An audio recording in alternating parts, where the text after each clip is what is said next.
Yeah. Things ain't go according to plan, but I'm here, y'all. I'm back in business, Baltimore. Y'all know what it is. It's King Sam the Powerful, and I am the biggest hater this side of Texas. I talk reckless. Y'all. So, if you want the truth, the whole truth, and nothing but the truth, so help me God.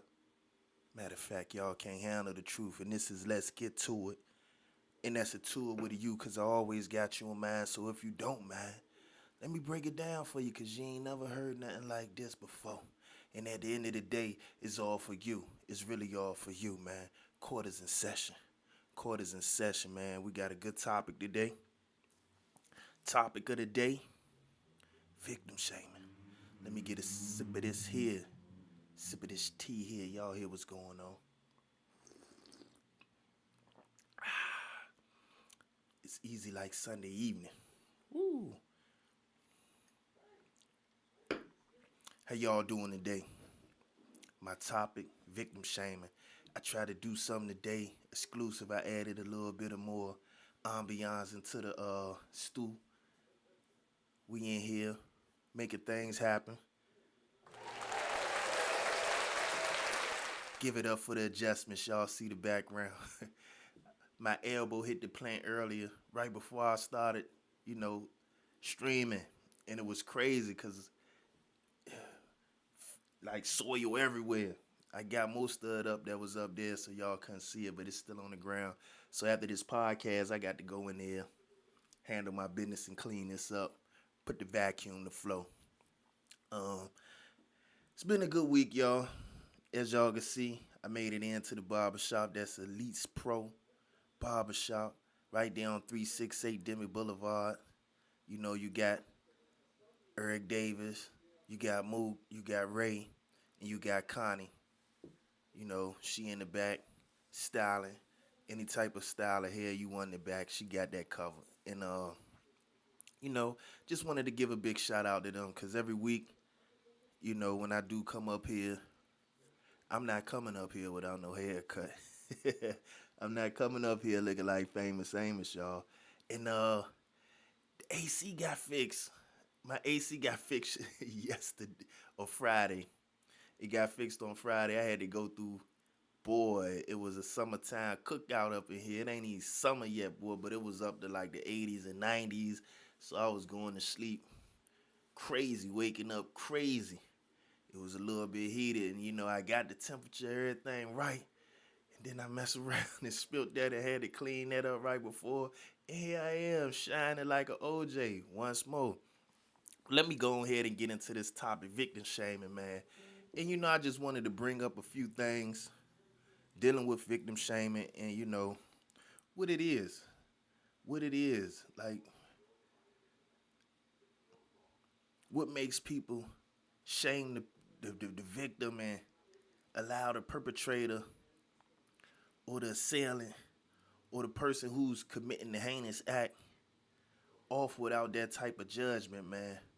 What makes people shame those who are being hurt, violated, you know, victimized?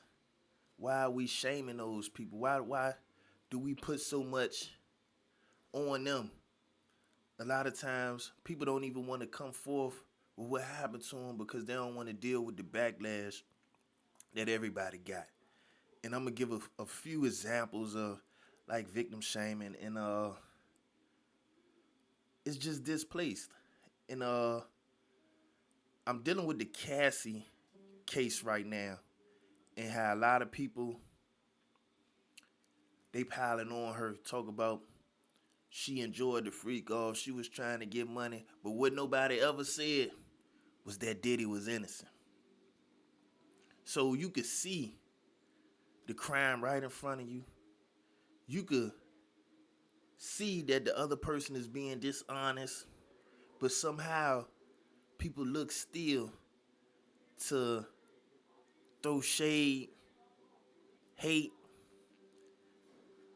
victimize, like undercut, and they try to change up the narrative. For what reason, I don't know. You know, I have my opinions, I think a lot of people that do victim shaming may have committed such heinous acts themselves. And, they side with that person because they don't want to look at themselves as monsters. So they looking for all sorts of excuses. Even when, it might be a whole different situation they went to, they go ahead and credit that person, but you don't even know that situation because you wasn't there.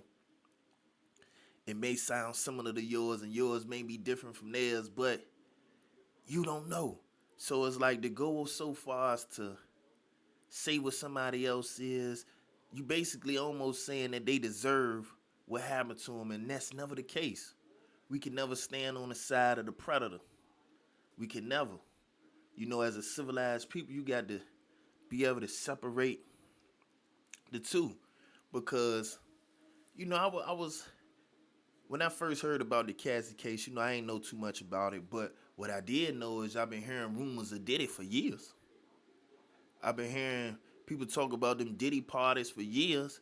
I seen him right on YouTube in an interview that Jadakiss and Fabulous was doing, sitting there acting like he was making sexual advances at them people. I ain't gonna like we gonna act like we ain't see that. We gonna act like somehow P Diddy is beyond reproach that some shape, form, or fashion he wasn't a monster. In some of these things, like they clear, they blatant, they right in your face, and it's like you trying to say because this person, you painting her to be,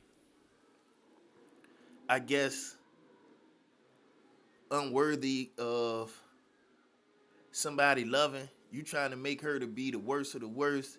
You painting her in the light to be, I don't want to say a crazy word, but you want her to be painted as a 304 in order to make what you did justified. And to me, that's crazy. Because no matter what type of behavior that person displays, it still don't give you no right to violate them. It still don't give you no right to abuse them. Like through all that, if you gonna sit here and say Cassie was she wanted to be a part of those, or she wanted to get beat down like that. Nobody want to get beat down like that. And then he up there, he was saying out of his home, I ain't do that. All them is lies. They trying to throw me under the bus. And then when the tape come out, and he was like, I'm hard, I'm horrified at the event, and I'm taking it back. I need to take some third. Like, you knew what you did, and you lied. So right there, that should be the separation of this man ain't credible. He lost his credibility right there when he got caught writing a lie. Then the video followed him right on his heels. Right there, that should have been enough to take his credibility. So, we got to go with what we see and not what we hear at this point. What we see, everybody going to have a side of the story. Of course he going to paint himself in a certain light. Of course he going to paint her in a certain light because he trying to avoid being punished for the things that he did.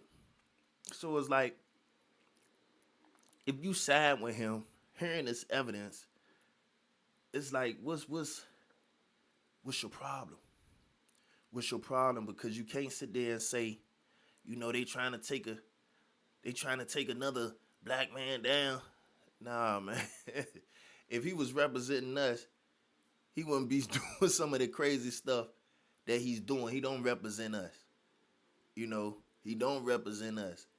He's in a place that he's in front of our culture, but he don't represent us. He don't represent you. I ain't grew up on no family values like that. That ain't what going on in my household, some of the stuff he doing. I ain't even rich. So really, I ain't got too much connection to the man at all. So it's like, why do people side with him? Do they side with him because it's a celebrity match? Because he's known? And they want to attach themselves to his greatness? Because if he guilty, he guilty. Now they saying that this man was involved in sex trafficking.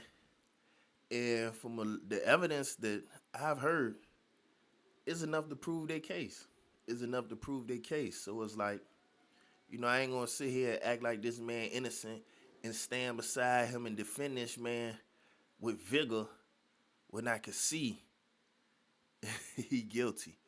And then, for people to jump on and victim shame without having knowledge of what's going on, man, that just, that gives you insight to who it is that you're really dealing with. Another case, the Trayvon Martin situation.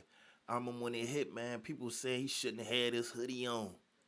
And I'm like, what does having a hoodie on have to do with being violated and having your life taken from you? Those two shouldn't even have any place in the same conversation because that man was out of pocket. He went beyond when he took that man's life. Ain't like you could take your hoodie down. You can't get nobody their life back. So you can't really make sense of that, but people do sort of things like that to dehumanize you. That's what victim shaming is about dehumanizing a person so others do not care what heinous acts are being committed against them.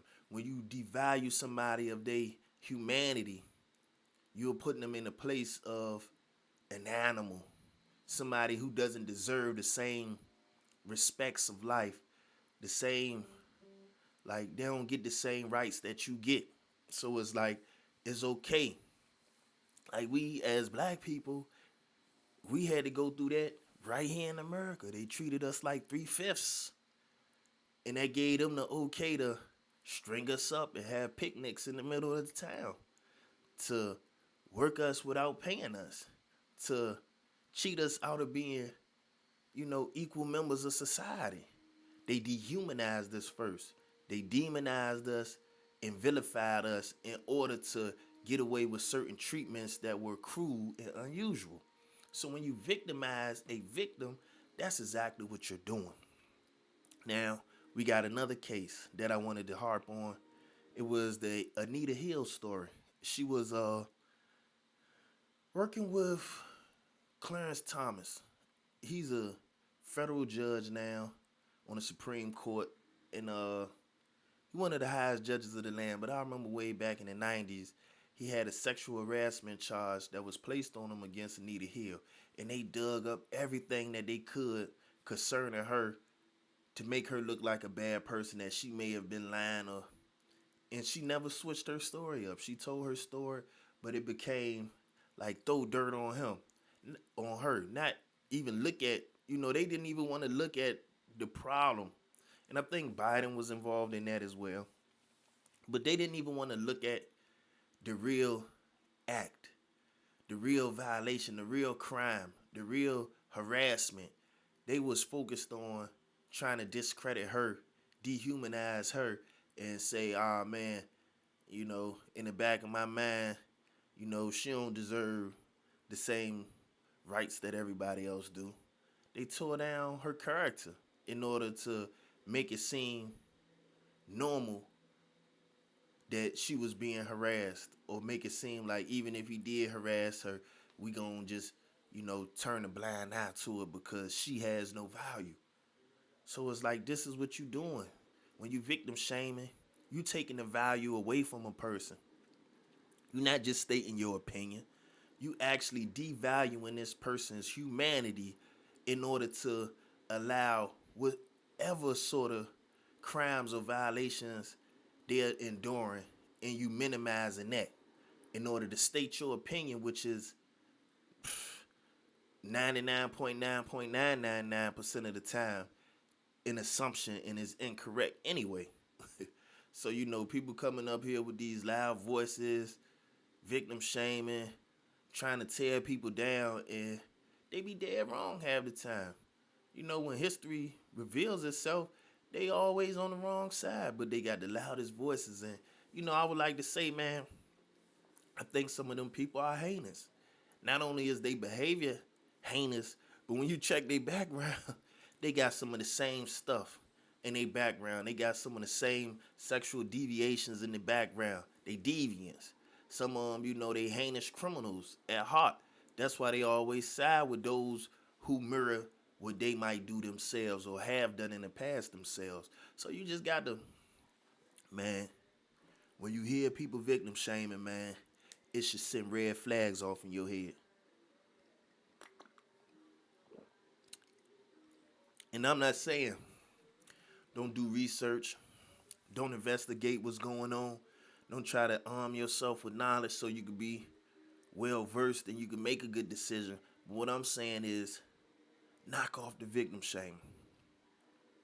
Because the only type of people who does stuff like that are people who are, at their core rotten.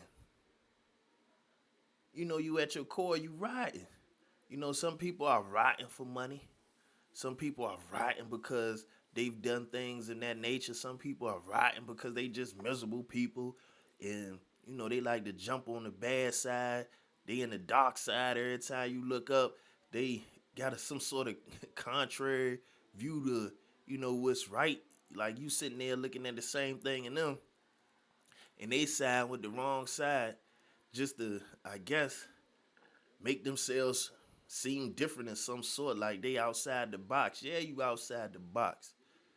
You outside the box, and somebody need to push you to the side because you out of pocket as well as being outside the box. And you look at somebody like Rodney King, man. He was getting beat like brutally. Clear to see, plain to see. A brutal beatdown. People saying he shouldn't have been moving. Like, so not not that the other officers shouldn't have been hitting him, but he shouldn't have been moving.